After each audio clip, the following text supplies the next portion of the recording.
So, food companies market their products in a great many ways. Connecting their brands and products to sports and major sporting events is one such way and is drawing a lot of attention at the moment.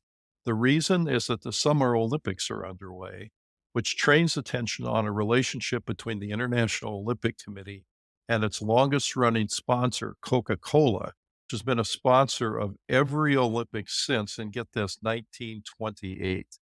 Welcome to Leading Voices in Food podcast. I'm Kelly Brownell, Professor Emeritus of Public Policy at Duke University and Emeritus Director of the World Food Policy Center. So it's intuitively obvious why sponsorships would be important to the Olympics because they get lots of money in the door and it's reliable. It's been happening since 1928. But let's talk about why this relationship is so important to the companies, Coca Cola in particular, and what the public health impact of that might be. Today's guest, Dr. Marie Bragg, has contributed some of the key studies on this topic. She is assistant professor at the NYU Grossman School of Medicine, where she also serves director of diversity initiatives. She holds an affiliate faculty appointment in the marketing department at the NYU Stern School of Business, directs the NYU Food Environment and Policy Research Coalition, and she's also a Food Leaders Fellow at the Aspen Institute. Marie, thanks so much for being with us. Thanks for having me, Kelly. It's really nice to talk to you about this because it's an important issue. And not a lot of science has been done on this over the years, and you've contributed a lot of it. So let's dive in. So let's talk about the issue of sports marketing. And can you tell us a little bit more about what that is broadly and what are some of the forms it takes? You just mentioned one of the main areas of sports marketing was sports sponsorships. And so that's where a company like Coca Cola partners with an organization like the Olympics and really is paying for the rights to have that famous Coca Cola logo or its products to appear at sporting events or in commercials that are involving the Olympics. And in terms of how much of it there is, we know, for example, the World Cup is one of the most watched sporting events in the world, along with things like the Olympics. And so the World Cup, for example, has 5 million viewers. And so that's a lot of exposure for these brands. But it's not just sports sponsorship partnerships like that. There's athlete endorsements, and that dates back as far as to 1934 as one example, when baseball player Lou Gehrig first appeared on the box of Wheaties cereals. There's a special place that athletes have always had in our society, and I think it comes through with these sorts of partnerships.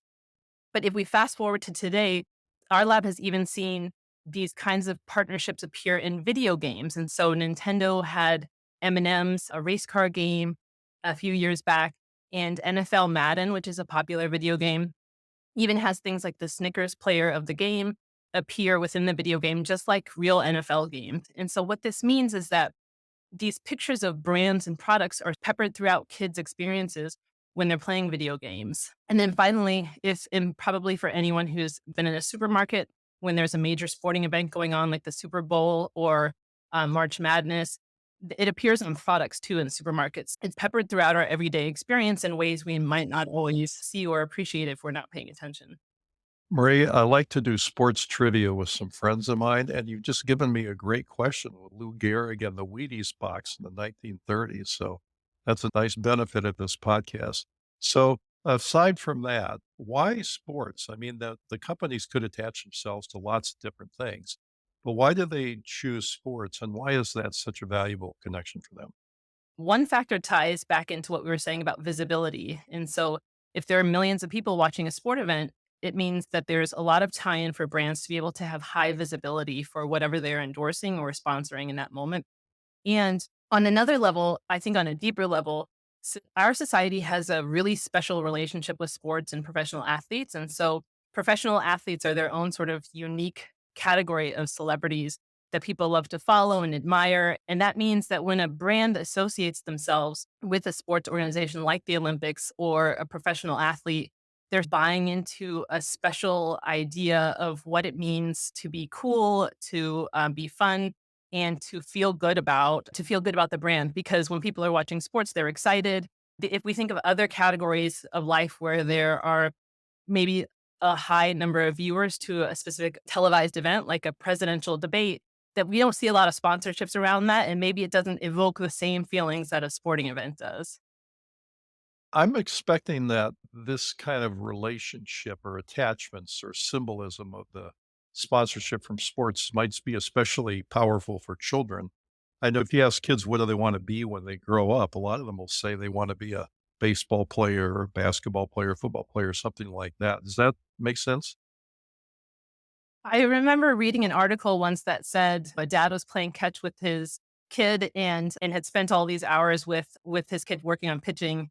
And the dad made the point in the article, my kid doesn't want to grow up and be me as a baseball player. He wants to grow up and be a Rod. And so this idea that we can spend all the time that we want with our kids and they still hold these celebrity athletes on such a pedestal is something that I think ties into why this is valuable for companies. It's sort of kids who are engaged in sports or attending sporting events are the next generation of consumers for these products. And so if they can get the attention and the brand loyalty of these children early on in these positive, exciting environments, it helps them secure the next generation of purchasers. We'll talk about how important that brand loyalty is in a minute, but let's talk about how valuable these connections are to the company. So I guess one indication of that is how much a company like Coca-Cola is willing to pay to be a sponsor of something like the Olympics. What kind of numbers do you know about in that context? The companies don't usually disclose the exact numbers, but in 2008, NPR published an article that estimated that Coca Cola spent about $70 million dollars to sponsor the Beijing Olympics. And if we think about it, that's pretty stunning given sponsoring an event is just one part of their massive advertising machine. And more recently, the Wall Street Journal estimated that Coca-Cola and a really large dairy company in China partnered and spent a combined estimated $2 billion with a B, $2 billion for a 12-year Olympic sponsorship deal that will run through 2032. And so it's really incredible to think about that as just one slice of what they're doing, but with such a massive amount of money attached to it, it really sort of begs the question on what are they getting out of it and what do they see as the value? I know there are branding opportunities. Again, we'll come back to that in a minute, but there's also sort of this goodwill part of it, isn't there? The Olympics are a great thing, and no reason to question that. And so the fact that a company like Coca-Cola would sponsor a good thing probably gives them a good company glow, doesn't it? My colleague Bridget Kelly in Australia did a study on this topic of sort of the glow that sponsorship produces. And in her study, she showed that about 68% of kids in the sample could remember the sports sponsor and that they thought the sponsors were cool and generous. And they wanted to sort of pay back the favor by purchasing the products of that sponsor. And so Oh, there is something really special to that relationship in the minds of kids. wow, that's a pretty impressive finding. So talking about findings, you've done some research on these sports sponsorships yourself. Can you tell us a little bit about what you've done, what you found? Some of our work in this area has documented how food and beverage companies associate themselves with sports in the sponsorship side, athletes, and in supermarkets with sort of product partnerships. And in one of our studies that tied into sports sponsorships, we looked at the 10 major sports organizations that had a lot of viewers. So things like the NFL, the NBA. And then we wanted to categorize what kinds of groupings the sponsors belonged in and automotive brands, Ford Motors was one of the largest categories, but food wasn't very far behind. And we saw about 19% of sponsors were associated with food and beverage brands. And it was for mostly unhealthy items. And so in the sports sponsorships, we're not seeing a lot of water being featured. It's a lot of sugary beverages, chips, and things like that. So we're not seeing much fresh food. And then when we did the same thing with athlete endorsements, one of the things that actually stood out about that study, which sort of took 100 athletes and wanted to get a sense of what are they endorsing, how healthy is this stuff, and how much are people seeing it. The most striking finding for me from that study was that 93% of the beverages that were endorsed by professional athletes were sugary drinks. And we know that athletes need to drink a lot of water to sort of fuel themselves. And maybe sometimes they do need some sort of sports drinks for long workout days. But we saw a lot of sodas in the mix too. And the other thing is that most kids don't need lots of sports drinks in their diet, but that's what is sort of being promoted through these endorsements. And so that really stood out to me about that study. And we also, in a couple of these studies, found that young people are often seeing more ads for this than adults. And so it's not, even though it may be sort of targeting general audiences, a lot of times young people are really seeing a lot of these, including the forms of ads that pop up on YouTube, because we know kids are really into social media. So it's really across the board of all of our research. We find mostly unhealthy products being promoted through these partnerships with sports. I remember back over the years that this issue comes up in the press occasionally, and athletes get called out. Specific athletes will sometimes get called out for promoting these kinds of foods. And I remember there being a couple cases, although I don't remember the names of the athletes involved, where they've refused to do this kind of thing and they've made public statements about that. What's your recollection about that? Actually, we were really excited one time with our athlete endorsement study that came out a couple of years later. Brita water filters issued a press release, and I remember getting a lot of messages about it and saying you should go and look at what was posted online. And it said, and it cited our study, and it said a recent study found that the majority of beverages promoted by athletes are sugary beverages, and that's why we're so excited to partner with Steph Curry to promote Brita water filters. And I feel like I framed that press release and shared it with all of our team members who worked on those projects, because it was an example of sort of choosing a healthy beverage over some of these sugary drinks that are so commonly promoted. So maybe there will become a day when LeBron James or athletes like that start advertising cucumbers or Yeah. radishes or something. And I wish cucumber producers had the same budgets as these sugary drink brands, because it's really hard for some of the healthy stuff to compete with some of these major fast food and sugary drink companies. Yeah, for sure. So let's talk about the issue of branding. Why a company like Coca-Cola wants its brand image, that famous Coke logo, out there in front of as many eyes as possible. So give me just a minute, if you will, and I'd like to describe something that I've sort of observed over the years. So it's my anecdotal impression that if you ask random people, "Are you a Coke or a Pepsi person?" you'll get a pretty immediate and definitive response. People know whether they're a Coke or a Pepsi person. But if you actually do research, you find that people can't very often tell the difference between Coke and Pepsi. And going back as long as 1949, their scientists have done these kind of studies on whether consumers can distinguish those two beverages, doing blind taste tests. And a typical finding is that people aren't any more accurate than chance. And there was a fascinating brain scan study done much more recently, of course, showed that when Coke and Pepsi were actually given to people and they didn't know which one they were receiving, the brain scan showed similar brain activity for the two beverages, again, suggesting that people can't distinguish the difference. But when people knew they were drinking either Coke or Pepsi, there was a brain activity advantage for Coca-Cola, which of course is all about more marketing, bigger company, that kind of thing, I'm assuming. So based on this, it looked like Coke hadn't won the taste war, but the branding war.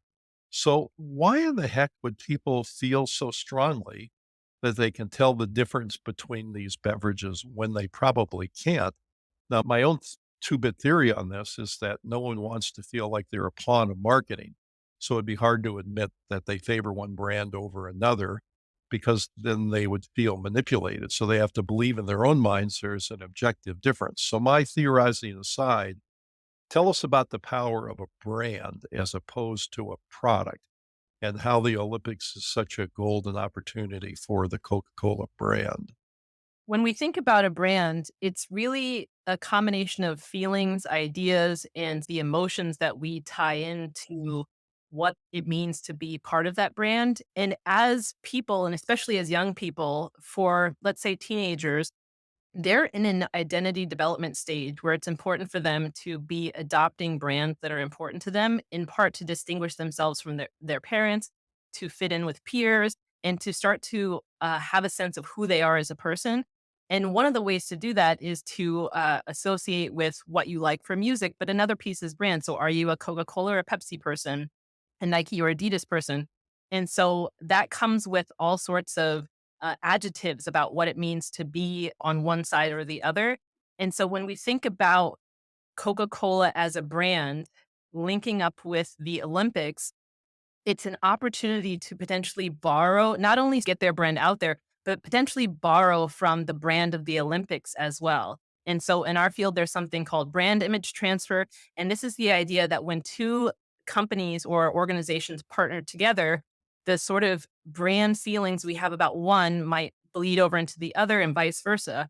And so one of the things that's always fascinated me about this topic, and I'd love to hear your thoughts on it too, is this idea that the sports may have a sort of health piece to their brand identity. So the Olympics have people at the peak of their sport.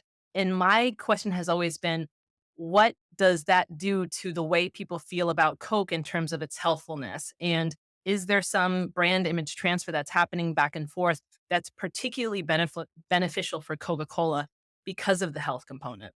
Reminded me, or tell me if you think this is an interesting parallel. When I was a boy in public high school growing up in Indiana, I don't think there were any soft drink machines in my school. Maybe one in the teacher's lounge or something that I never saw, of course, but there wasn't much. And then when my son, many decades later, was a student in a school, public high school in Connecticut, he and I walked around the school and counted the number of soft drink machines.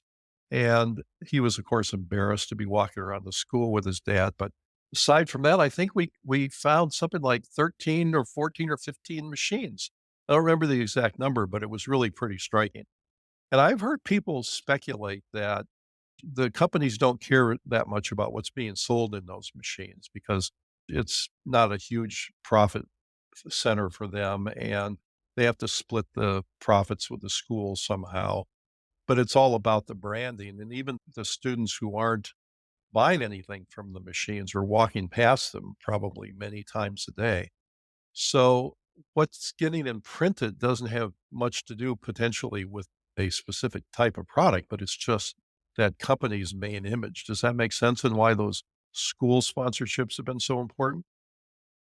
It does, and it's really there's really an emphasis on wanting a sort of 360 in level of involvement in young people's lives, because if a brand can get themselves in front of kids at school, at a sporting event, in a movie, in a video game, on social media, immersing themselves in a way that allows the brand to keep itself top of mind, and that's what starts to get people to be aware of it, build brand loyalty, reach for the product, because it's they with so many ads, the ads are all competing for attention.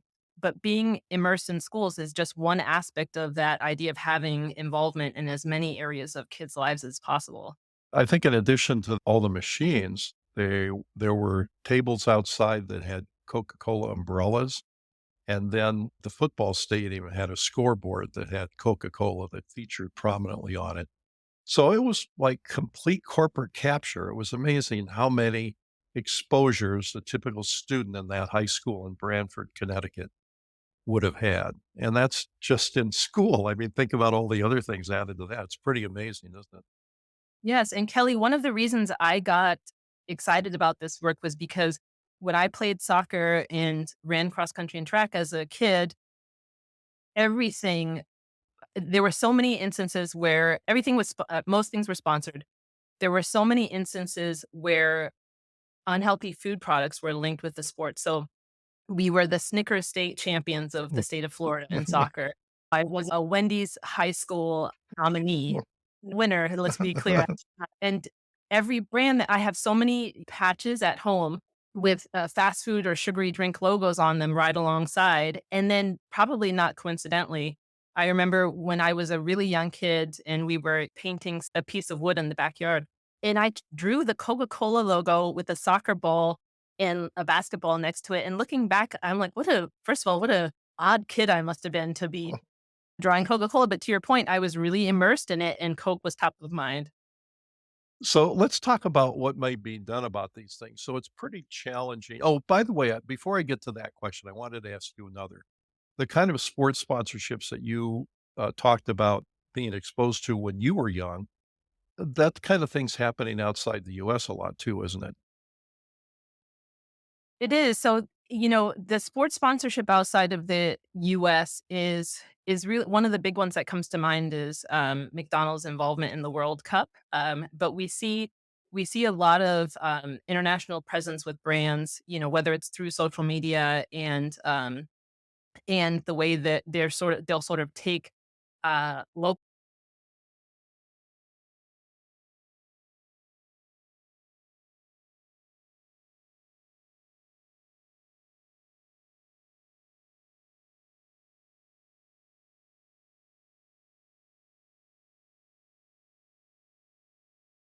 culture and tailor it to sports marketing.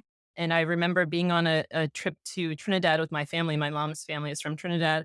And there was a Coca-Cola bottling plant, I think it was, and alongside the perimeter was a painted fence and it had the Coca-Cola logo and the Trini flag, and then a painting of a soccer ball, and so there and steel drums. So there was this infusion of the culture, yeah, alongside the Coca-Cola logo. And so that really, I think, accelerated my interest in understanding how these brands are capitalizing on the good feelings that people have towards their own culture. Okay, so let's get back to the question that I began a moment ago. So it can be pretty challenging to do anything about this and challenging, especially to regulate advertising in the US because of protections provided for commercial speech through the First Amendment. So, what can be done about the ads promoted through these unhealthy sports sponsorship? One of the things I think we need more research on is the extent to which these kinds of ads might be contributing to a sort of misunderstanding about the health profiles of products. And so I think that would help us better understand for kids, do they start to really think that some of these sugary drink products are healthier than water, for example? That's just a random example. But I think that will help us understand what's actually at stake when it comes to the impression that it's making on young people. And there's a little bit of work on this area, but more is needed. And then I think too about how as a society, there's policy regulations to it too, but that's very hard to do because of commercial speech protections. I will say one of our colleagues, Nick Freudenberg, has talked about how we should have an open mind with whether there's a possibility to move the needle on commercial speech protections. And so that's something I'd love to keep exploring with people on what that could look like and if it was possible to any extent. And then the other thing that's always been on my mind is the idea that for some products, being associated with them became a public relations liability. And so if we think about the way professional athletes used to endorse tobacco products and be standing in their uniform with a cigarette in their mouth. And then that sort of became uncool, not good for their brand, not good for their look, and they moved away from it. Will the same thing happen to sugary drinks and junk food partnerships? And I think sometimes we see glimmers of that. So there was the famous video years ago after a soccer game when one of the world's most famous soccer players pushed away a sugary beverage and said agua in response, and it affected the market shares in that moment. And so I think there are instances like that that we can think about in terms of getting some momentum behind the way athletes themselves identify with these products. Well, in that context, do you think parents could be a pretty important advocacy voice? Let's just say that parents rose up and said to the local high school, "We don't want Coca-Cola stuff plastered all over our school." And the Coca-Cola retains the right because of the First Amendment to market its products, but local schools would have the right not to sign contracts and therefore deprive the company of those kind of marketing opportunities. Do you think parents might ever feel mobilized enough, incensed enough to do something like that? I think parents are a key factor in this issue of sports marketing to kids because companies care a lot about what parents think. Even though kids have a ton of pester power where they nag their parents to purchase things, parents are also, in many cases, especially for young kids, the gatekeepers of all these purchases. And so companies know not to make parents too angry about something because of the risk to purchasing their products. And so I think if parents got vocal about it, whether it's on social media or by getting involved in petitions that might be going around, that's one way to get companies to start paying attention to these things because I think getting them out of schools, for example, seems to me to be a common sense start to it. But many parents might not be thinking of this in the way that how deeply it might be affecting their kids' diets. All right, Murray, thanks. Thanks so much for being with us today. I appreciate hearing about your work and also about your broad view of what's a really important topic. And of course, it comes up because the Olympics are happening, but this stuff is around all the time, everywhere, in every part of the world. So it's really good that people are monitoring, exposing it, studying, and doing things like that. And hopefully, there will be the political will to do something about it at some point. And if that occurs, your work will probably be at the very heart of the rationale for it. So thanks so much for sharing this all with us today. Thanks, Kelly. This was a lot of fun. All right. Our guest today has been Dr. Marie Bragg from the NYU School of Medicine. And thank you for listening. A special thanks to Deborah Hill for her great work in producing this series. If you'd like to subscribe to Leading Voices in Food podcast series, you can find it on Apple Podcasts, Google Podcasts, or your favorite podcast app. Transcripts are also available on the website of the Duke World Food Policy Center. This is Kelly Brownell.